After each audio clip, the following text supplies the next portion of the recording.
Putra-putra Kiai Saleh, pengasuh pesantren Sabilul Muttaqin dan sesepuh di daerah kami, Gus Ja'farlah yang paling menarik perhatian masyarakat. Mungkin Gus Ja'far tidak sealim dan sepandai saudara-saudaranya, tapi dia mempunyai keistimewaan yang membuat namanya tenar hingga keluar daerah.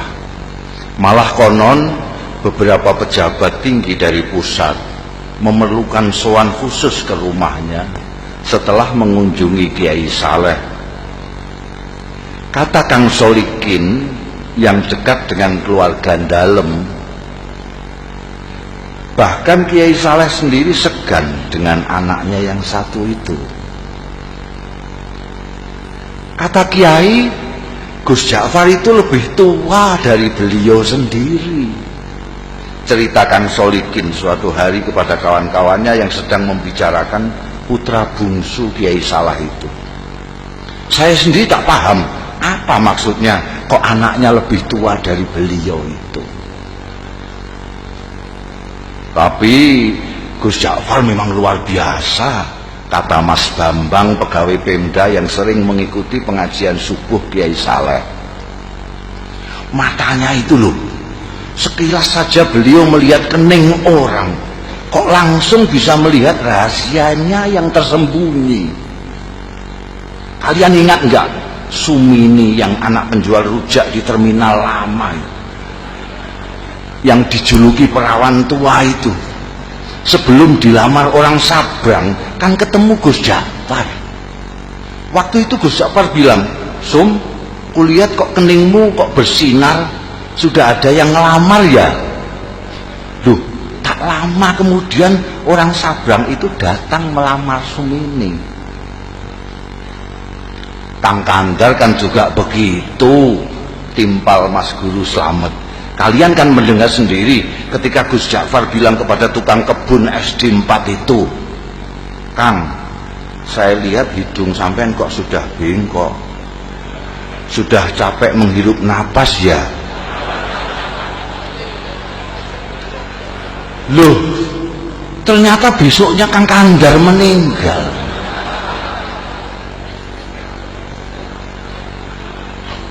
Ya, waktu itu saya pikir Gus Ja'far hanya berkelakar, sahut Ustadz Kamil. Nggak taunya beliau sedang membaca tanda pada diri Kang Kandar. Saya malah mengalami sendiri, kata Lek Salamun pemborong yang dari tadi sudah kepengen ikut bicara. Waktu itu tak ada hujan, tak ada angin, Gus Ja'far bilang kepada saya, "Wah, saku sampean kok mondol-mondol, dapat proyek besar ya?" Padahal saat itu saku saya justru sedang kempes-kempesnya. Dan percaya atau tidak, esok harinya saya memenangkan tender yang diselenggarakan Pemda tingkat provinsi. Apa yang begitu itu yang disebut ilmu kasab ya? Tanya Pak Carik yang sejak tadi hanya asik mendengarkan. Mungkin saja, jawab Ustadz Kamil. Makanya saya justru takut ketemu Gus Ja'far itu. Takut dibaca tanda-tanda buruk saya. Lalu pikiran saya terganggu. Maka ketika kemudian sikap Gus Ja'far berubah, masyarakat pun geger. Terutama para santri kalong, orang-orang kampung yang ikut mengaji tapi tidak tinggal di pesantren seperti Kang Solikin yang selama ini merasa dekat dengan beliau. Mula-mula Gus Ja'far menghilang berminggu-minggu. Kemudian ketika kembali, tahu-tahu sikapnya berubah menjadi manusia biasa. Dia sama sekali berhenti dan tak mau lagi membaca tanda-tanda, tak mau lagi memberikan isyarat-isyarat yang berbau ramalan. Ringkas kata, dia benar-benar kehilangan keistimewaannya. Jangan-jangan ilmu beliau hilang pada saat beliau menghilang itu. Komentar Mas Guru Slamet penuh penyesalan. Wah, sayang sekali. Apa gerangan yang terjadi pada beliau ya? Kemana beliau pergi saat menghilang pun kita tidak tahu. kata Lek Salamun. Kalau saja kita tahu kemana beliau pergi, mungkin kita akan mengetahui apa yang terjadi pada beliau dan mengapa beliau kemudian berubah. Tapi bagaimanapun ini ada hikmahnya, ujar Ustadz Kamil. Paling tidak kini kita tidak bisa setiap saat menemui Gus Ja'far paling tidak kini kita bisa setiap saat menemui Gus Ja'far tanpa merasa deg-degan dan was-was. Bisa mengikuti pengajiannya dengan niat tulus mencari ilmu, tidak takut ditebak-tebak. Maka jika kita ingin mengetahui apa yang terjadi dengan Gus kita ini hingga sikapnya berubah dan ilmunya hilang, sebaiknya kita langsung saja menemui beliau. Begitulah sesuai usul Ustadz Kamil, pada malam Jumat sehabis wiridan salat Isya, saat mana Gus Ja'far Prai tidak mengajar, rombongan santri Kalong sengaja mendatangi rumahnya. Kali ini hampir semua anggota rombongan merasakan keakraban Gus Ja'far jauh melebihi yang sudah-sudah. Mungkin karena kini tidak ada lagi sekat berupa rasa segan, was-was dan takut dibaca tanda-tandanya. Setelah ngobrol kesana kemari, akhirnya Ustadz Kamil berterus terang mengungkapkan maksud utama kedatangan rombongan. Gus, di samping silaturahmi seperti biasa, malam ini kami datang juga dengan sedikit keperluan khusus. Singkatnya, kami penasaran dan sangat ingin tahu latar belakang perubahan sikap sampean. Perubahan apa? Tanya Gus Ja'far sambil tersenyum penuh arti. Sikap yang mana? Kalian ini ada-ada saja. Saya kok merasa tidak berubah. Dulu sampean kan biasa dan suka membaca tanda-tanda orang, tukas Mas Guru Slamet. Kok sekarang tiba-tiba makpet, sampean tak mau lagi membaca, bahkan diminta pun tak mau. Oh itu, kata Gus Ja'far seperti benar-benar baru tahu. Tapi dia tidak segera meneruskan bicaranya, diam agak lama. Baru setelah menyeruput kopi di depannya, dia melanjutkan. Ceritanya panjang. Dia berhenti lagi, membuat kami tidak sabar, tapi kami diam saja. Kalian ingat enggak saya lama menghilang? Akhirnya Gus Ja'far bertanya, membuat kami yakin bahwa dia benar-benar siap untuk bercerita. Maka serempak kami mengangguk. Suatu malam saya bermimpi ketemu almarhum ayah, dan saya disuruh mencari seorang wali sepuh yang tinggal di sebuah desa kecil di lereng gunung yang jaraknya dari sini sekitar 200 km ke arah selatan. Namanya Kiai Tawakal. Kata ayah dalam mimpi itu, hanya kiai-kiai tertentu yang tahu tentang kiai yang usianya sudah lebih 100 tahun ini. Santri-santri belajar kepada beliau pun rata-rata sudah disebut kiai di daerah masing-masing. Terus terang, sejak bermimpi itu saya tidak bisa menahan keinginan saya untuk berkenalan dan kalau bisa berguru kepada wali Tawakal itu. Maka dengan diam-diam dan tanpa pamit siapa-siapa, saya pun pergi ke tempat yang ditunjukkan ayah dalam mimpi dengan niat bil barokah dan menimba ilmu beliau.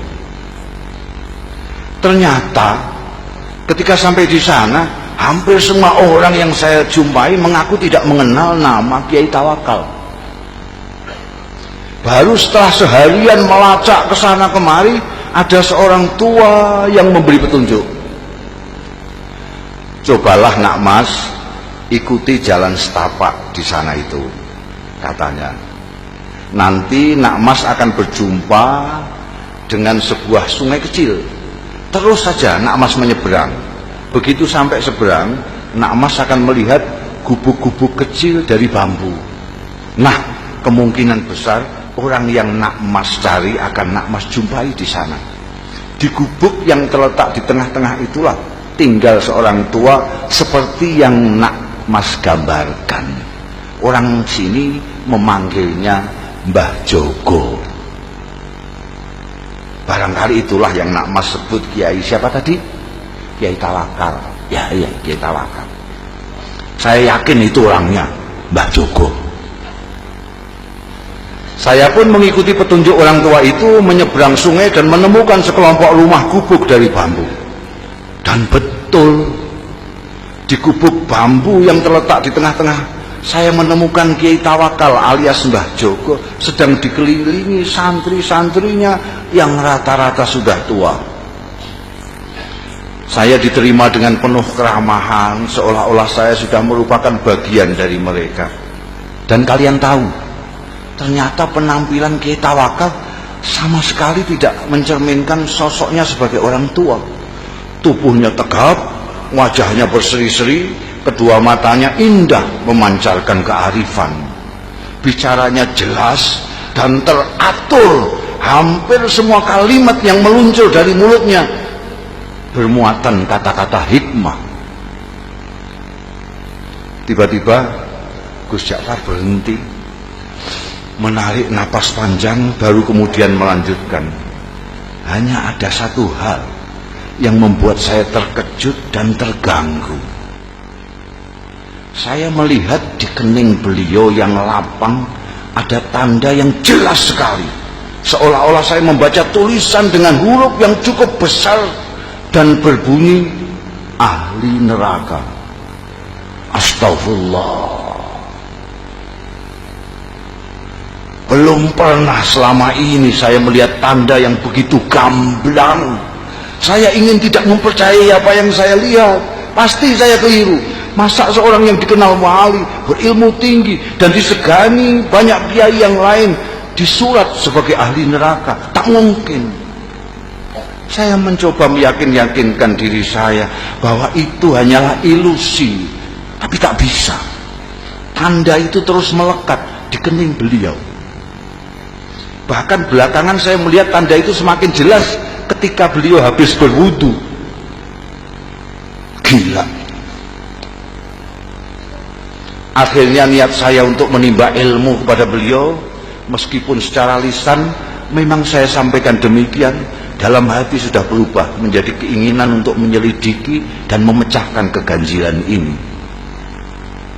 Beberapa hari saya amati perilaku Kiai Tawakal. Saya tidak melihat sama sekali hal-hal yang mencurigakan. Kegiatan rutinnya sehari-hari tidak begitu berbeda dengan kebanyakan kiai yang lain.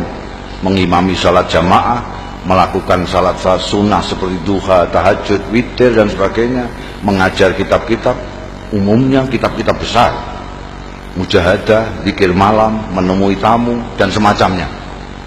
Kalaupun beliau keluar, biasanya untuk memenuhi undangan hajatan atau, dan ini sangat jarang sekali, mengisi pengajian umum. Memang ada kalanya beliau keluar pada malam-malam tertentu, tapi menurut santri-santri yang lama itu pun merupakan kegiatan rutin yang sudah dijalani Kiai Tawakal sejak muda, semacam lelono broto kata mereka. Baru setelah beberapa minggu tinggal di pesantren, saya mendapat kesempatan atau tepatnya keberanian untuk mengikuti Kiai Tawakal keluar. Saya pikir inilah kesempatan untuk mendapatkan jawaban atas tanda tanya yang selama ini mengganggu saya. Begitulah pada suatu malam purnama, saya melihat Kiai keluar dengan berpakaian rapi. Beliau berbelok. Ketika kemudian saya ikuti belok, saya kaget ternyata sosoknya tak kelihatan lagi. Yang terlihat justru sebuah warung yang penuh pengunjung. Terdengar gelak tawa ramai sekali. Dengan bengong saya mendekati warung terpencil dengan penerangan petromak itu. Dua orang wanita, yang satu masih muda, yang satu lagi agak lebih tua, dengan dandanan yang menor, sibuk melayani pelanggan sambil menebar tawa genit ke sana kemari. Tidak mungkin Kiai mampir ke warung ini, pikir saya. Ke warung biasa saja tidak pantas, apalagi warung yang suasananya saja mengesankan kemesuman itu. Mas Ja'far! Tiba-tiba saya dikagetkan oleh suara yang tak asing di telinga saya, memanggil-manggil nama saya. Masya Allah, saya hampir tidak mempercayai pendengaran dan penglihatan saya. Memang betul betul mata saya melihat Kiai Tawakal melambaikan tangan dari dalam warung.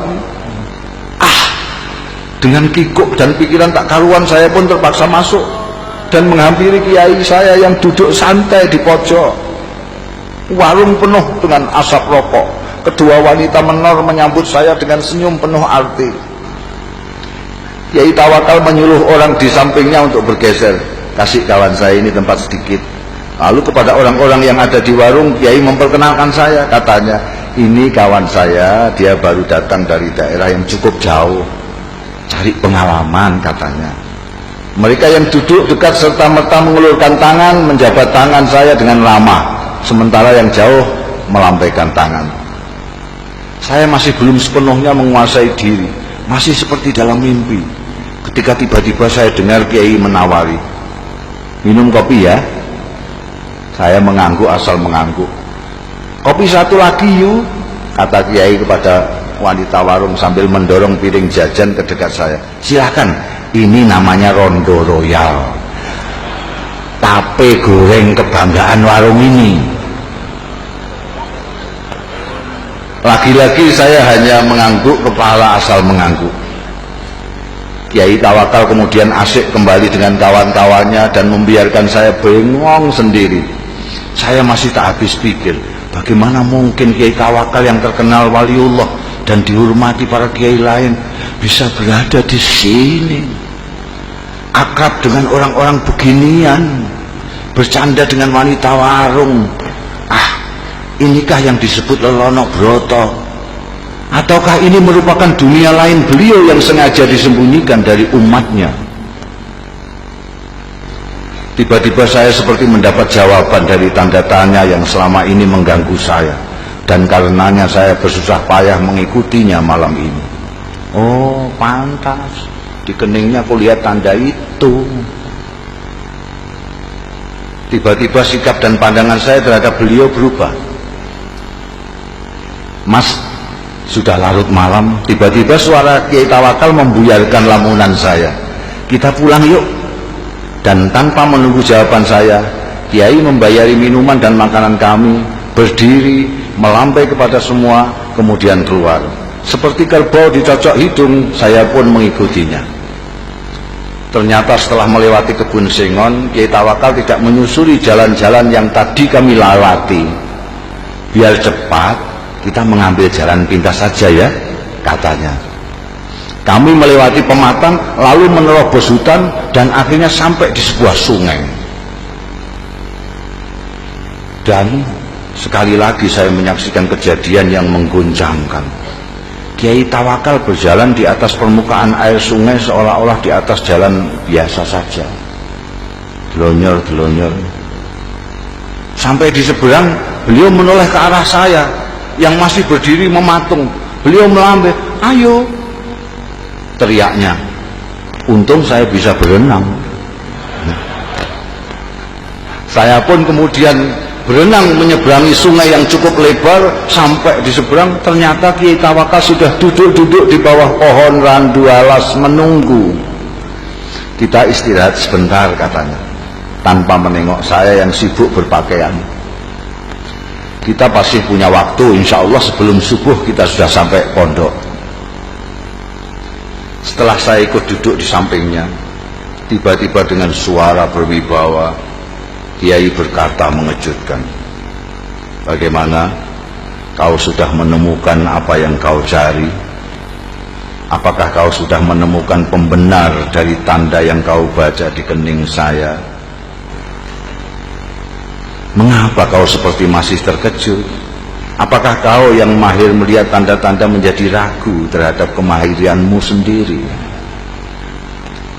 Dingin air sungai rasanya semakin menusuk mendengar rentetan pertanyaan beliau yang menelanjangi itu. Saya tidak bisa berkata apa-apa. Beliau yang kemudian terus berbicara, anak muda, kau tidak perlu mencemaskan saya hanya karena kau melihat tanda ahli neraka di kening saya.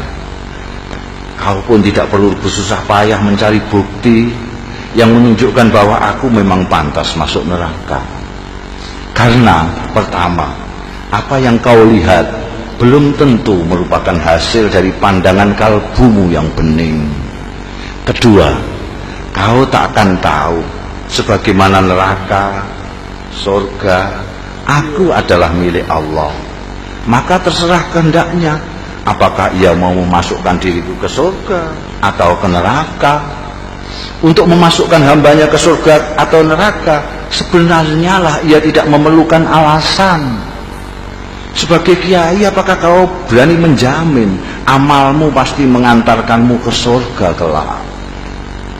Atau kau berani mengatakan bahwa orang-orang di warung yang tadi kau pandang sebelah mata itu pasti masuk neraka? Kita berbuat baik karena kita ingin dipandang baik olehnya. Kita ingin berdekat-dekat dengannya. Tapi kita tidak berhak menuntut balasan kebaikan kita darinya. Mengapa? Karena kebaikan kita pun berasal darinya. Bukan begitu? Bukan begitu. Aku hanya bisa menuntut, sementara Kiai Tawakal terus berbicara sambil menepuk-nepuk punggung saya. Kau harus lebih berhati-hati bila mendapat cobaan Allah berupa anugerah. Cobaan yang berupa anugerah tidak kalah gawatnya dibanding cobaan yang berupa penderitaan. Seperti mereka yang di warung tadi, kebanyakan mereka orang susah. Orang susah sulit kau bayangkan bersikap takabur atau ujub, atau sikap-sikap lain yang cenderung membesarkan diri sendiri. Berbeda dengan mereka yang mempunyai kemampuan dan kelebihan, godaan untuk takabur, sombong dan sebagainya itu datang setiap saat. Apalagi bila kemampuan dan kelebihan itu diakui oleh banyak pihak. Malam itu saya benar-benar merasa mendapatkan pemahaman dan pandangan baru dari apa yang selama ini sudah saya ketahui. Ayo kita pulang. Tiba-tiba Kiai bangkit. Sebentar lagi subuh. Setelah sembahyang subuh nanti kau boleh pulang. Saya tidak merasa diusir. Nyatanya memang saya sudah mendapat banyak dari kiai luar biasa ini. Ketika saya ikut bangkit, saya celinguan. Kiai Tawakal sudah tak tampak lagi. Dengan bingung saya terus berjalan. Ku dengar azan subuh berkumandang dari sebuah surau, tapi bukan surau bambu kami. Seperti orang linglung, saya datangi surau itu dengan harapan bisa ketemu dan berjamaah salat subuh dengan Kiai Tawakal. Tapi jangankan Kiai Tawakal, orang yang mirip beliau pun tak ada. Tak seorang pun dari mereka yang berada di surau itu yang saya kenal. Baru setelah sembahyang, seseorang menghampiri saya. Apakah sampean Ja'far? Tanyanya. Ketika saya mengiyakan, orang itu pun menyerahkan sebuah bungkusan besar yang ternyata berisi barang-barang milik saya sendiri. Ini titipan Mbah Jogo, katanya milik sampean. Beliau di mana? Tanya saya buru-buru. Mana saya tahu, jawabnya. Mbah Joko datang dan pergi semaunya. Tak ada seorang pun yang tahu dari mana beliau datang dan kemana beliau pergi. Begitulah ceritanya. Dan Kiai Tawakal alias Mbah Joko yang telah berhasil mengubah sikap saya itu tetap merupakan misteri. Gus Ja'far sudah mengakhiri ceritanya, tapi kami yang dari tadi suntuk mendengarkan masih diam tercenung sampai Gus Ja'far kembali menawarkan sungguhannya.